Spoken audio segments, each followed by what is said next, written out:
আসসালামু আলাইকুম রহমতুল্লাহি ওয়া বারাকাতুহু। আশা করি সবাই খুবই ভালো আছেন। আজকে আবারও আপনাদের সামনে নতুন একটি ভিডিও নিয়ে চলে আসলাম। আজকের এই ভিডিওটিতে আমি আপনাদের সাথে কথা বলবো, সামনে যেমন ঈদ উল ফিতর রয়েছে, এরকমই বছরের বিভিন্ন সময় বিভিন্ন ধরনের উৎসব আমাদের থাকে। যে উৎসবগুলোতে আমরা অ্যাটেন্ড করার জন্য বাসা থেকে বের হই। অনেক সময় আমরা কাজের জন্য বের হই। তো এর জন্য লম্বা সময় ধরে আমাদের বাসায় থাকা হয় না। তো তখন আমরা হবিসরা অনেক বেশি চিন্তিত হয়ে পড়ি যে আমরা যে লম্বা সময় ধরে বাসায় থাকবো না, তো আমাদের মাছদের যত্ন কে নিবে, মাছদেরকে খাবার কে দিবে, আর মাছরা কতদিনই বা না খাবার খেয়ে বেঁচে থাকতে পারে। তো ইত্যাদি এই সকল কোয়েশ্চেনের আনসার আজকের এই ভিডিওর মাধ্যমে আপনারা পেতে চলেছেন, তাই শেষ পর্যন্ত দেখার অনুরোধ রইল। তো চলেন আর কোনো ধরনের কথা না বাড়াই সরাসরি আজকের এই ভিডিওটি শুরু করি। তো আপনি যখন বুঝতে পারবেন যে সামনে আপনার কোনো কাজের জন্য বাসা থেকে বের হওয়া লাগতে পারে, তখন আপনি মূলত ৪ টা জিনিসের উপর লক্ষ্য করার চেষ্টা করবেন। ১ম টা হলো ফুড, দ্বিতীয়টা হলো মেইনটেন্যান্স, তৃতীয়টা হলো অ্যাকুয়ারিয়াম ইকুইপমেন্ট অর্থাৎ filter, heater, CO2 light, wave maker ইত্যাদি। আর ৪ নাম্বারে আপনি ফোকাস করার চেষ্টা করবেন যে কোন জিনিস আপনি ভুলেও করবেন না। তো ১ম বিষয় নিয়ে কথা বলি ফুড। এখন ফুড প্রসঙ্গে কথা বলতে গেলে প্রথমত আমাদের নিজেদেরকে প্রশ্ন করতে হবে যে আমরা কতদিনের জন্য বাসায় থাকছি না। যদি এরকম হয় ৭ থেকে ১০ দিনের জন্য আমরা বাসায় থাকবো না, তাহলে এটা কোনো ধরনের সমস্যার বিষয় না। কারণ ৭ থেকে ১০ দিন যেকোনো মাছই খাবার না খেয়ে বেঁচে থাকতে পারে। বেশিরভাগ মাছের ক্ষেত্রে এটা সত্য। আর এর থেকে বেশি সময়ের জন্য যদি আমরা বাইরে থাকি, মনে করেন আপনি ১০ দিনের বেশি সময়ের জন্য বাসা থেকে বের হচ্ছেন, ১৫ দিনের মতো নাও থাকতে পারেন বা ২ সপ্তাহের মতো এরকম যদি হয় আপনার, তাহলে আগের থেকে প্রস্তুতি নিতে হবে।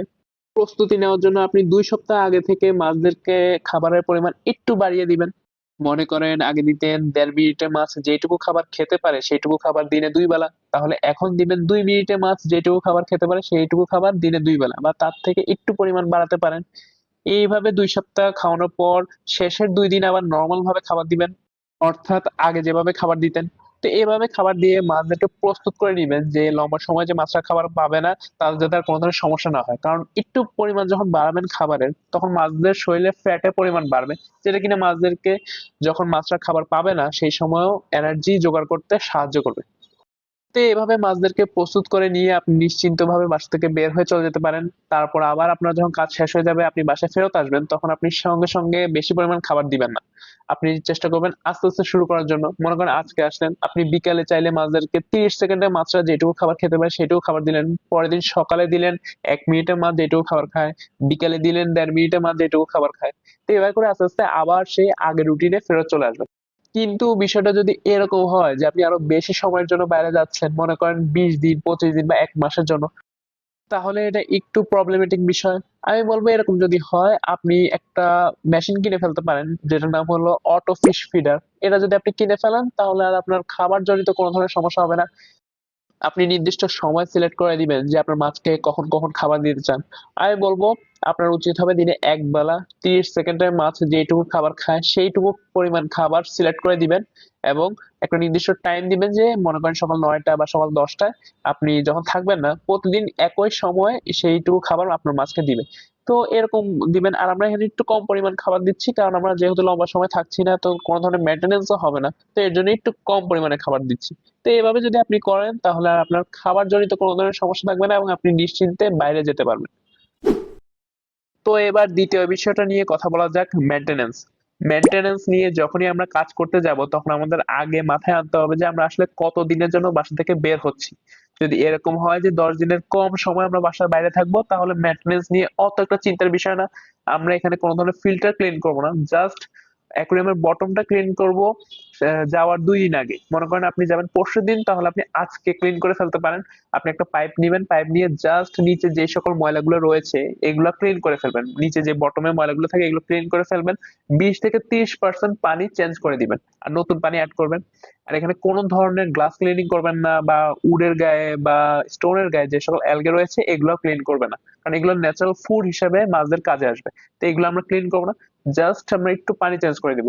কিন্তু যদি এরকম বিষয়টা হয় যে আমরা ১০ দিনের বেশি সময়ের জন্য বাসার বাইরে যাচ্ছি, তাহলে আমরা ফিল্টারটা ক্লিন করতে পারি।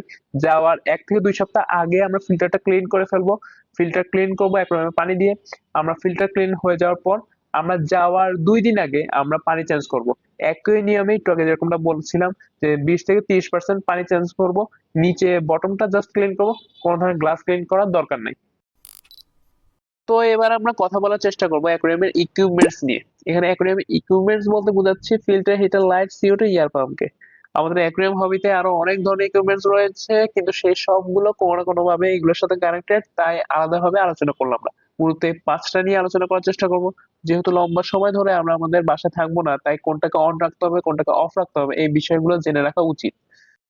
তো প্রথমে ফিল্টার নিয়ে কথা বলি।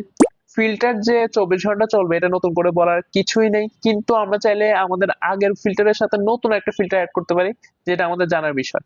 আমরা নতুন ফিল্টার এখানে অ্যাড করতে চাচ্ছি, যাতে পুরাতন ফিল্টারটা কোনো ধরনের সমস্যা হলে নতুন ফিল্টার যাতে ব্যাকআপ দিতে পারে। তো আপনি যদি লম্বা সময়ের জন্য যান তাহলে আপনি নতুন একটা ফিল্টার অ্যাড করতে পারেন, কোনো ধরনের সমস্যা নেই। তো এবার হিটার নিয়ে যদি কিছু কথা বলতে চাই, আমাদের এবারে ঈদটা একটু গরমের মধ্যে পড়তে যাচ্ছে, তাই কোনো ধরনের হিটার রিলেটেড প্রবলেমে আমাদের এবার পড়তে হবে না। কিন্তু আমরা যদি বছরের অন্যান্য সময়ের কথা ভাবি, যে আমরা বিভিন্ন সময় যখন বের হই বাসা থেকে, তো এরকম যদি হয় যে আমরা শীতকালে বাসা থেকে বের হতে চাচ্ছি, তাহলে আমাদের হিটারের বিষয়টা চলে আসবে। তো হিটার যদি আমাদের লাগে আমরা তাহলে অবশ্যই লাগাবো। আর যেহেতু আমরা ইউজ করি অটো হিটার, তাই কোনো ধরনের সমস্যা নেই, আমরা হিটারটা অন রেখে চলে যেতে পারবো। তারপর এবার লাইট নিয়ে যদি কিছু কথা বলতে চাই, তাহলে আমাদের বেশিরভাগ হবিস্টের বাসায় ফিশ অনলি ট্যাঙ্ক থাকে, তাই লাইটের বিষয়টা অত একটা গুরুত্বপূর্ণ না। আপনি যদি লাইট একদমই টোটালি অফ করে যান তাহলে কোনো ধরনের প্রবলেম নাই। আপনি জাস্ট আপনার যদি রুমের কোনো একটা জানলা থাকে, আপনি জানলার একটু পর্দাটা সরায় যেতে পারেন, যাতে দিনের বেলায় কিছু পরিমাণ আলো আসে, মাছরা যাতে সবসময় যাতে অন্ধকারের মধ্যে না থাকে। আপনি যদি চান তাহলে অ্যাডিশনালি একটা ডিম লাইট এড করে দিতে পারেন আপনার যে রুমের মধ্যে মাছের ট্যাঙ্ক রয়েছে, তাহলে আর মাছরা কোনো ধরনের স্ট্রেসে পড়বে না। আর আপনি যদি সেটা নাও এড করেন কোনো ধরনের সমস্যা নেই। কিন্তু আপনার যদি ট্যাঙ্কটা হয়ে থাকে প্ল্যান্টেড ট্যাঙ্ক এবং সেই ট্যাঙ্কে যদি অবশ্যই লাইটটা ম্যান্ডেটরি হয়ে থাকে, তাহলে আপনার জন্য একটু প্রবলেমেটিক বিষয়। তবু কোনো ধরনের সমস্যা নেই, বাজারে কিছু টাইমার প্লাগ পাওয়া যায়। আপনি ওই টাইমার প্লাগ গুলো যদি অ্যাটাচ করে যান তাহলে আপনি খুব সহজে কন্ট্রোল করতে পারবেন যে আপনার কখন লাইটটা অন হওয়া উচিত কখন অফ হওয়া উচিত। আর আপনি যদি ওয়াইফাই বেসড টাইমার প্লাগটি কিনেন তাহলে আপনার জন্য বিষয়টা আরো বেশি ইজি হয়ে যাবে। আপনি যখনই চান আপনি বাইরে থেকেও চাইলে কন্ট্রোল করতে পারবেন। আর এবার CO2 নিয়ে কিছু কথা বলা যাক। CO2 র বিষয়টা হলো ফিশ অনলি ট্যাঙ্কে তো কোনো ধরনের লাগবে না, এটা আমরা জানি। আমাদের প্ল্যান্টেড ট্যাঙ্ক যদি হয় তাহলে এটা আমাদের লাগবে। যেরকমটা একটু আগে বলছিলাম টাইমার প্লাগ, এই টাইমার প্লাগ দিয়ে আপনি খুব সহজে CO2 কেও কন্ট্রোল করতে পারবেন লাইটের মতো। আপনি সেম প্রসেস, কোনো ধরনের ভিন্ন না। এখানে টাইমার প্লাগটা অনেকে হয়তো না চিনতে পারেন, এখন ছবি যেরকম দেখছেন এটাই হলো টাইমার প্লাগ, কিন্তু ইন ডিটেলস এ জানা দরকার। ইউটিউবে অনেক ধরনের ভিডিও আছে, আপনারা চাইলে দেখে নিতে পারেন। ইন্টারনেটেও বিভিন্ন ধরনের ইনফরমেশন আছে, আপনারা চাইলে পড়ে নিতে পারেন। কিন্তু আপনারা যদি চান যে আমি এই রিলেটেড একটা ভিডিও করি তাহলে বলতে পারেন, আমি চেষ্টা করবো এই রিলেটেড একটা বিস্তারিতভাবে ভিডিও দেওয়ার জন্য। তো এবার সর্বশেষ ইয়ার পাম্প নিয়ে কিছু কথা বলা যাক। আমরা সবাই যারা কিনা ফিল্টার অ্যাড করি আমাদের অ্যাকুয়ারিয়ামের মধ্যে, আমরা অনেকে ইয়ার পাম্পটা অ্যাড করি না, কিন্তু আমি বলবো যেহেতু আমরা বাইরে যাচ্ছি আমাদের এই সময় উচিত ইয়ার পাম্পও অ্যাড করে যাওয়া। আপনি আপনার ট্যাঙ্কের সাইজ অনুযায়ী একটা দুইটা তিনটা পর্যন্ত ইয়ার পাম্প অ্যাড করে ফেলতে পারেন, কোনো ধরনের সমস্যা নেই। ইয়ার পাম্পটা অ্যাড করতে পারলে সবচেয়ে ভালো হয় আপনার জন্য, তাই চেষ্টা করবেন যাওয়ার আগে ইয়ার পাম্প অ্যাড করে যাওয়ার জন্য। তো এতক্ষণ ধরে তো আমরা বোঝার চেষ্টা করলাম যে আমাদের মূলত কি কি কাজ করে যেতে হবে এবং কি কি কাজ এসে করতে হবে। এখন আমি আপনাদের সাথে একটা ছোট্ট গল্প শেয়ার করি, যে গল্পটা শোনার পর আপনারা আরো ভালো মতো বুঝতে পারবেন এই সম্পূর্ণ বিষয়টা। আজ থেকে প্রায় 1 থেকে 1.5 বছর আগেকার ঘটনা। আমার আম্মুর অসুস্থতার জন্য আমার চিটাগং থেকে ঢাকা ইমার্জেন্সি ভাবে চলে যেতে হয়। এই ঢাকায় যাওয়ার পর আমি পুনরায় চিটাগং এ আসি প্রায় 11 দিন পর। যাওয়ার আগে আমি অতটা জানতাম না যে আমার যেতে হবে। আমি সকালে মাঝদিকে খাবার দেই, দুপুরের দিকে জানতে পারি যে পরের দিন আমার ঢাকায় যাওয়া লাগতে পারে। বিকালেও মাঝদিকে খাবার দেই, দুপুরে আমি মাঝদের ওয়াটারটা চেঞ্জ করে দিই, যেরকম ভাবে আপনাদেরকে বলেছিলাম ওয়াটার চেঞ্জ করার কথা। পরের দিন সকালে মাছদেরকে খাবার দেই, খাবার দেওয়ার পর বিকেলের আগে চলে যায়, তো মাছরা আর কোনো ধরনের খাবার পায় না এই সম্পূর্ণ 11 দিন। 11 দিন পর যখন আমি বাসায় আসলাম, বাসায় আসার পর তৎক্ষণাৎ ভাবে আমি কোনো ধরনের খাবার দেই নাই। 1 থেকে 2 ঘন্টা পর আস্তে আস্তে করে মাছদের ট্যাঙ্কের লাইট জ্বালাই। আমি এসে দেখি আলহামদুলিল্লাহ সবগুলো মাছই সুস্থ আছে এবং স্বাভাবিক আছে, কোনো মাছ মারা যায়নি। কিন্তু মাছগুলোর কালার কিরকম একটু ফেড হয়ে গিয়েছে। এটার কারণ হলো লম্বা সময় কোনো ধরনের লাইট জ্বালানো হয়নি এর জন্য। তো আমি পরবর্তীতে মাছদেরকে খাবার দিই খুবই অল্প পরিমাণে। তারপর আরো 6 থেকে 7 ঘন্টা পর মাছদের ওয়াটারটা চেঞ্জ করে দিই। পরের দিন সকালে আবার খাবার দিই মাছদেরকে, এবং দুপুরের দিকে এসে শুনি যে আমার আবার ঢাকায় যাওয়া লাগতে পারে। তো কোনো ধরনের প্রস্তুতি ছাড়াই আমি আবার পুনরায় ঢাকায় চলে যাই। প্রায় 10 দিন পর আবার বাসায় ব্যাক করি। ব্যাক করে এসে দেখি আলহামদুলিল্লাহ এবারও আমার সবগুলো মাছই সুস্থ রয়েছে এবং কোনো ধরনের সমস্যা হয় নাই। আমি এসে সেম ওয়েতে আবার একটু অল্প পরিমাণ খাবার দেওয়া স্টার্ট করি। তারপর আবার 6-7 ঘন্টা পর মাছের ট্যাঙ্কটা পরিষ্কার করি। 20 থেকে 30% পানি পরিবর্তন করি। তারপর আবার পরের দিন সকালে একটু খাবারের পরিমাণ বাড়াই, সন্ধ্যার দিকে আবার একটু খাবারের পরিমাণ বাড়াই। তো এভাবে করে নরমাল ওয়েতে আবার খাবার দেওয়া শুরু করি। তো এভাবে একদিনের বিরতিতে 10 দিন প্লাস 11 দিন, টোটাল 21 দিনের লম্বা সময় মাছরা কোনো ধরনের খাবার পায় নাই, শুধুমাত্র মাঝখানে একদিন পেয়েছিল। তো এটা হলো আমার নিজস্ব গল্প। আমি তখন গাপ্পি পালতাম, চিকলেট পালতাম এবং বেটা ফিশ পালতাম। তো গাপ্পি যেহেতু দেখতে পারলেন এই গল্প অনুযায়ী যে প্রায় ১০ থেকে ১২ দিন কোনো ধরনের সমস্যা ছাড়াই না খাবার পেয়ে বেঁচে ছিল। তো আপনারা ধরে নিতে পারেন যে মলিপ্লাটিস হোটেলের ক্ষেত্রেও একই জিনিস ঘটবে। চিকলেটদের কথা যেরকম আমি বলেছিলাম, চিকলেট যতগুলো চিকলেট রয়েছে প্রায় সবগুলোর ক্ষেত্রেই এই ঘটনাটা সত্য। আর বেটা ফিশ এর থেকেও আরো লম্বা সময় ধরে না খেয়ে বেঁচে থাকতে পারে, এটা আমরা অনেকেই জানি। তো এটা তো ছিল আমার ঘটনা। এখন আপনাদের অনেকেরই মাথায় প্রশ্ন আসতে পারে যে আসলে মূলত মাছরা কতদিন খাবার না খেয়ে বেঁচে থাকতে পারে। আপনারা যদি গুগল করেন তাহলে দেখতে পারবেন যে গোল্ডফিশের ক্ষেত্রে লেখা থাকে যে ১ থেকে ২ সপ্তাহ না খেয়ে বেঁচে থাকতে পারে। গাপ্পিদের ক্ষেত্রেও সেম কথা লেখা থাকে। চিকলেটদের ক্ষেত্রেও কাছাকাছি লেখা থাকে যে ৮ থেকে ১০ দিন বা ১২ দিন না খেয়ে বেঁচে থাকতে পারে। অ্যাঞ্জেল ফিশের ক্ষেত্রেও লেখা থাকে যে ৭ থেকে ১০ দিন খাবার না খেয়ে বেঁচে থাকতে পারে। তো এইগুলো তো হলো রিসার্চ করা, অর্থাৎ ইন জেনারেল মানে সবার ক্ষেত্রে যেগুলা ঘটে সেগুলাই আপনি গুগলে লিখা পাবেন। কিন্তু পার্সোনাল এক্সপেরিয়েন্স একটু ভিন্ন হয়ে থাকে, যেরকম আমার ক্ষেত্রে দেখেছেন যে প্রায় ২০ দিনের বেশি সময় মাছটা না খেয়ে বেঁচেছিল, কিন্তু মাঝখানে একদিন খাবার দিয়েছিলাম যদিও। তো এরকম একেকজন হবিস্টের গল্প ভিন্ন ভিন্ন হতে পারে। মূল কথা হলো আপনার যদি পরিবেশটা সুন্দর দিতে পারেন আপনার মাছকে, তাহলে আপনি দেখবেন লম্বা সময় যদি না খাবার দেন তাতেও কোনো ধরনের সমস্যা হবে না, আপনার মাছ সেই পরিবেশের মধ্যে বেঁচে থাকবে। কারণ তার প্রমাণ আমি নিজেই। এরকম বিভিন্ন সময় আমার বিভিন্ন কাজে বাসা থেকে বের হওয়া লেগেছিল এবং আমি বেশিরভাগ সময় জানতাম না যে আমার বের হওয়া লাগবে। তো আমি কোনো প্রস্তুতি ছাড়াই বের হয়েছিলাম এবং বেশিরভাগ টাইমে এসে দেখেছি যে আলহামদুলিল্লাহ আমার সবগুলো মাছই ভালো আছে। তো এবার সর্বশেষ আমরা জানার চেষ্টা করব যে সকল কাজ আমরা ভুলেও করব না। ১ নাম্বার ওভার ফিডিং। আমরা অনেক হবিস্টরাই এই জিনিসটা করে থাকি। আমরা ভেবে থাকি যেহেতু লম্বা সময়ের জন্য বাসার বাইরে যাচ্ছি সেহেতু আমাদের মাছরা কোনো ধরনের খাবার পাবে না। তো এর জন্য আমরা কি করি, অতিরিক্ত খাবার দিয়ে যাই। আপনি যখন অতিরিক্ত খাবার আপনার ট্যাংকের মধ্যে দিবেন, আপনার মাছরা অতিরিক্ত খাবার খাবে, আবার কিছু খাবার খাবেও না। তো এতে করে কি হবে, আপনার পানি নোংরা হবে। পানি নোংরার ফলে অ্যামোনিয়া সৃষ্টি হতে পারে, যেটা কিনা মাছের জন্য খুবই ভয়াবহ। তো আপনি এই কাজটা করে মাছদের তো উপকার করছেনই না, বরং ক্ষতি করছেন। তো অতিরিক্ত খাবার ভুলেও দিবেন না। ভিডিওর শুরুতে যেমনটা বলেছিলাম ফুড রিলেটেড যে সকল কাজগুলো করতেন, এগুলো আমরা যদি করে যেতে পারি ঠিকঠাক ভাবে, তাহলে আমাদের মাছরা লম্বা সময় ধরে না খেয়েও কোনো ধরনের সমস্যায় পড়বে না। নাম্বার ২, ১০০% পানি চেঞ্জ করে নতুন ১০০% পানি এড করা। এই ভুলটা আমরা অনেক হবিস্টই করে থাকি। আমরা হবিস্টরা ভাবি যে যেহেতু আমরা লম্বা সময়ের জন্য যাচ্ছি সেহেতু আমাদের মাছদের পানি আর চেঞ্জ করা হবে না। তো এর জন্য আমরা কি করি, ১০০% পানি চেঞ্জ করে ফেলি। এই কাজটা করা খুবই ভুল।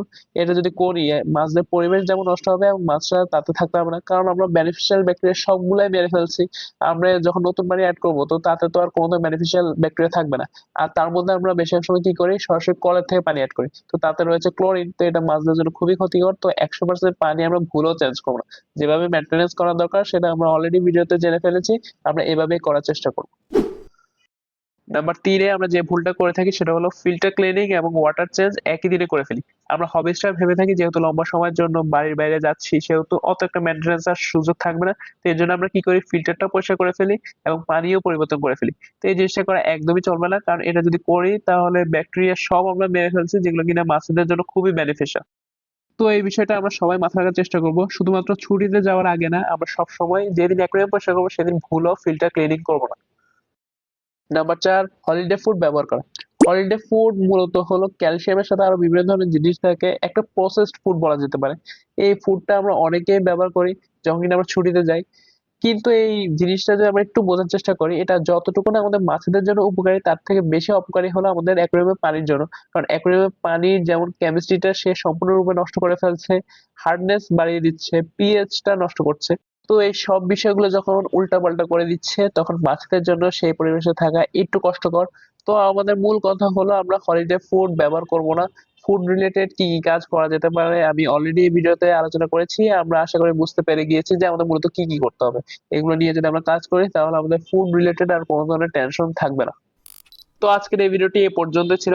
আজকের এই ভিডিওটিতে আমি মূলত আলোচনা করার চেষ্টা করেছি যে ছুটিতে যাওয়ার আগে এবং পরে মূলত আমাদের কি, কি কাজ করতে হবে এবং কি, কি কাজ ভুলেও করা যাবে না। তো যেহেতু আর কয়েকদিন পরেই পবিত্র ঈদ উল ফিতর, আমাদের অনেকেরই প্ল্যান রয়েছে এই ঈদে বাসা থেকে বেরিয়ে একটু ঘুরতে যাওয়ার। তো এর জন্য মূলত আজকের এই ভিডিওটি করা। আশা করি আজকের এই ভিডিওটি আপনাদের সবার কাছে খুবই ভালো লেগেছে। আজকের এই ভিডিওটি যদি ভালো লেগে থাকে তাহলে অবশ্যই ভিডিওটিতে একটি লাইক দিবেন। কোনো ধরনের কোয়েশ্চেন থাকলে বা মতামত থাকলে অবশ্যই কমেন্ট করে জানাবেন। আর আপনি যদি আমাদের এই ইউটিউব চ্যানেলে নতুন হয়ে থাকেন তাহলে অবশ্যই সাবস্ক্রাইব করে আমাদের পাশে থাকবেন। তো সবার সাথে আবারও নতুন কোনো ভিডিওতে দেখা হবে। ততক্ষণ পর্যন্ত সবাই খুবই ভালো থাকবেন। আসসালামু আলাইকুম ওয়া রাহমাতুল্লাহি ওয়া বারাকাতুহু।